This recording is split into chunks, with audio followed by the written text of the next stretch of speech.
Guys, welcome back to my channel just Priyu. और जो लोग नए हैं मेरे ब्लॉग पे, जो फर्स्ट टाइम देख रहे, प्लीज़ सब्सक्राइब करना ना भूले और मुझे इंस्टाग्राम पे फॉलो करें। तो मैंने डिसाइड किया था हम चलते हैं ज्योतिर्लिंग, क्योंकि क्रिसमस का लॉन्ग वीकेंड था। तो हमने डिसाइड किया कि चलो भगवान के स्थल जाए rather than going here and there और मजाक मस्ती करने के। तो मैंने बुक किया अचानक से ये अन्नपूर्णा ट्रैवल्स। मैंने बस के बारे में देखा, ठाणे टू ओमकारेश्वर। मैं आपको यहाँ पे पूरी डिटेल दूंगी। तो हमने बस की थी लग्जरी वाली, जो कि स्लीपर बस थी। मुझे ये पड़ी 2500 में। स्लीपर बस है जो कि ठाणे से तीन हाथ नाका से चलती है और यहाँ पे कुछ 12 स्टॉपेज है इसके। वो आपको मैं डिटेल दे दूंगी यहाँ पे इमेज में। तो ये जो स्लीपर बस है बहुत ही कंफर्टेबल है और ये एक साइड सिंगल बेड है, एक साइड डबल बेड है और ये इन्होंने बहुत ही अच्छे से मतलब मेंटेन कर रखा है। ये नॉब है एसी के लिए। और ऊपर ना थोड़े लंबे इंसान हो तो उनके लिए अनकंफर्टेबल हो सकता है, लेकिन मेरी हाइट 5'3" है तो मैं एकदम कंफर्टेबली वहाँ पे बैठ गई। तो ये बस निकली, यहाँ का स्टॉपेज था ये फैमिली रेस्टोरेंट। एंड देन यहाँ पे हमने खाना खाया 11 बजे। यहाँ पे उन्होंने रोक दिया था। बहुत कुछ खास ढाबा नहीं है लेकिन ठीक है, खाने लायक था। वहाँ से हमने खा के निकल गए और मैं तो सो गई। डायरेक्ट 2 बजे उठी, वॉशरूम जाने के लिए बस रुकती है। तो यहाँ पे हम लोग रुके थे जहाँ पे हमने चाय पी थी रात के टाइम। और ना जैसे एमपी में हमने एंटर किया, एमपी में नहीं थे हम, शायद बॉर्डर पे ही थे। बॉर्डर में भी नहीं थे, उसके पहले ही थे वहाँ पे। हाँ, महाराष्ट्र बॉर्डर पे ही थे। वहाँ पे खाने के बाद ये सुबह का सीन है और इतनी ठंड थी भाई साहब। जो भी मध्य प्रदेश ट्रैवल कर रहा है, अब हम महाराष्ट्र वालों को ठंड नहीं पता, लेकिन मध्य प्रदेश में, उत्तर प्रदेश में, ये साइड में बहुत ज़्यादा ठंड होती है। तो उस हिसाब से हमने तैयारी की थी। और सुबह का नज़ारा देखो, ये हैवी व्हीकल्स और ये हाईवे है। तो हमने ड्राइवर को कहा था कि हमको इंदौर में उतरना है, क्योंकि हमको वहाँ से ओमकारेश्वर ट्रैवल करना है। इंदौर से ओमकारेश्वर जो है 65 किलोमीटर है, जहाँ पे जाने के लिए हमको लगभग लगते हैं 2 से ढाई घंटे, ऑलमोस्ट पकड़ लीजिए 3 घंटे। और ये बस से नज़ारा देखिए, मंदिर कितना खूबसूरत दिख रहा है। पहाड़ी टाइप इलाका था और मस्त ठंडी हवा चल रही थी और ये मंदिर और उसके सामने ये सनराइज। तो हमने 3 इमली में उतर के ये ऑटो की। आप लोग जा रहे हो तो इंदौर उतर के वहाँ से बस स्टॉप जो है ओमकारेश्वर बस के लिए, वहाँ से बहुत ही पास है। तो ये गलती ना करना, हमने बहुत बड़ी गलती की। तो हमने ये ऑटो की थी जो 100 रुपये दे के हम 5 किलोमीटर फिर इंदौर उतरे। ये बस ड्राइवर के वजह से हुआ। तो वहाँ पे अगर आप इंदौर जंक्शन भी उतरते हो ट्रेन से तो ये सरवती बस स्टॉप है। यहाँ से बहुत सारी बसेस निकलती है। अब बसेस भी बहुत ज़्यादा लोड होके निकलती, तो कोई गल नहीं, बहुत सारी बसेस है, आप उसमें से ट्रैवल कर सकते हो। तो हमने देखा कि बस बहुत सारे, तो मैंने सोचा कि कुछ तो चाय या फिर कुछ खा लेते।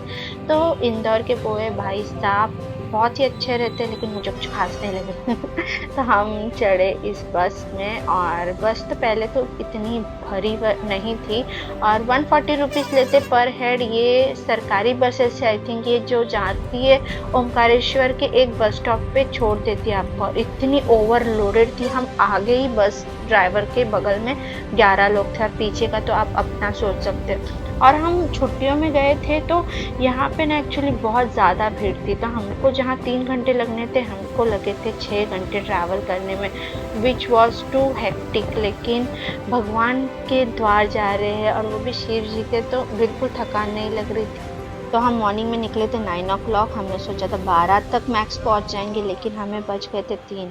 तो ये जैसे नर्मदा नदी की हाय, मैं तो एकदम खुश हो गई, क्योंकि मुझे ऐसा लगा कि आ गया ओमकारेश्वर। लेकिन यहाँ से भी ओमकारेश्वर दूर है, यहाँ से almost I think 9 to 10 kilometre है। तो ये भगवान शिव को समर्पित ओमकारेश्वर मंदिर जो है मध्य प्रदेश राज्य के खांडवा जिले में नर्मदा के निकट शिवपुरी और मानधता द्वीप पर अवस्थित है। तो ये मंदिर इसलिए भी अधिक खास है क्योंकि यहाँ भगवान शिव के 12 ज्योतिर्लिंग में से एक ज्योतिर्लिंग ओमकारेश्वर स्थापित है।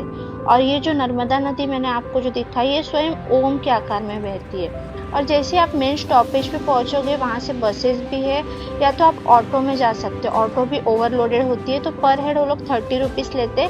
ये लोग आपको ओमकारेश्वर मंदिर के बाहर ही, मतलब 1-2 किलोमीटर के अंदर ही छोड़ देते हैं। वहाँ पे हम तो सुबह से नहाए धोए नहीं थे, तो हम सोच रहे थे कि रूम लेके नहाए और फिर ऑब्वियसली नहा के जाना होता है, तो हम ढूंढने लग गए थे रूम। तो यहाँ पे अभी इतनी भीड़ थी ना, तो होटल, एक तो रिसोर्ट एकदम प्रॉपर बने नहीं है। अगर आपको जाना है तो आप इंदौर में उतरिए, वहाँ होटल लीजिए, फ्रेश होके आपको जाना है तो जाइए।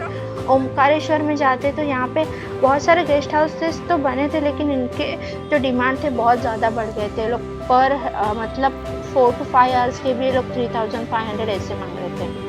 तो हमको एक मिला जहाँ पे 1000 रुपीज़ में हमने फ्रेश हुए, नहाए धोए और फिर निकल पड़े हम ओमकारेश्वर के दर्शन के लिए।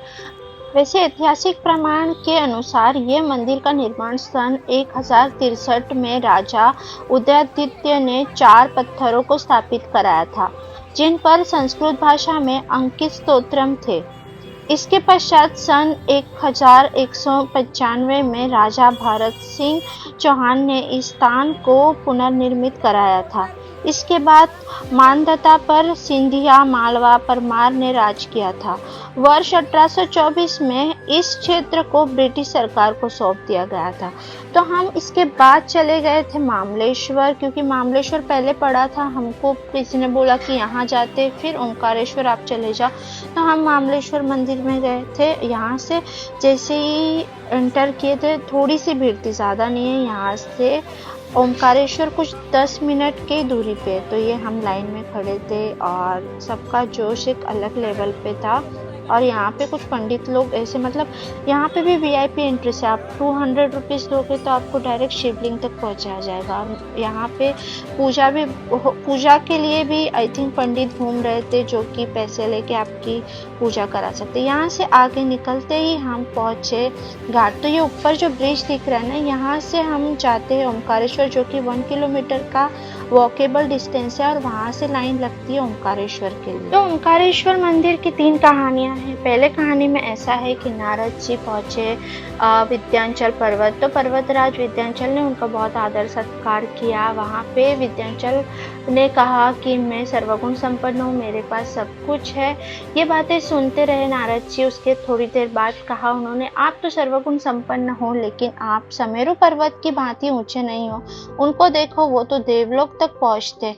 तो इनकी, नारद जी की बातें सुन के विंध्याचल थोड़े से अस्वस्थ हो गए और उन्होंने सोचा कि अब मैं ऐसा क्या करूं कि मैं समेरु पर्वत के इतना ऊंचा हो जाऊं। तो उन्होंने भगवान शिव की पूजा की और लगभग 6 महीने के बाद भगवान शिव की कठोर तपस्या पर प्रसन्न हुए और भगवान शिव ने विंध्याचल से आध्यात्मिक प्रसन्न होकर कहा, वरदान मांगे। तो इस पर विंध्याचल पर्वत ने कहा कि प्रभु मुझे बुद्धि प्रदान करे और है जिस भी कार्य को आरंभ करूं अब सिद्ध हो। इस प्रकार विंध्याचल पर्वत ने वरदान प्राप्त किया। भगवान शिव को देखकर आसपास ऋषि मुनि थे, उन्होंने कहा कि शिव जी आप यहीं स्थापित हो जाए, और उनके द्वारा जो स्थापित पार्थिव लिंग का नाम है वो मामलेश्वर लिंग पड़ा है, जबकि जहाँ भगवान शिव वास माना जाता है वो ओमकारेश्वर शिव। तो तीसरी कहानी इस प्रकार है, जब देवताओं और दैत्यों के बीच भीषण युद्ध हुआ, सभी देवता दैत्यों से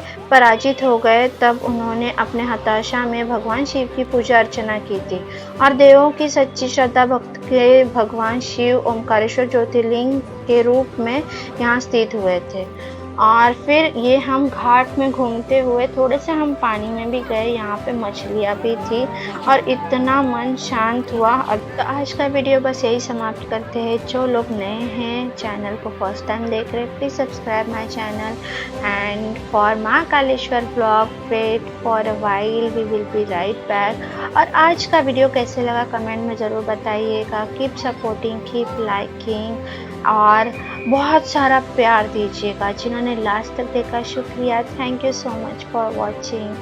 बाय बाय।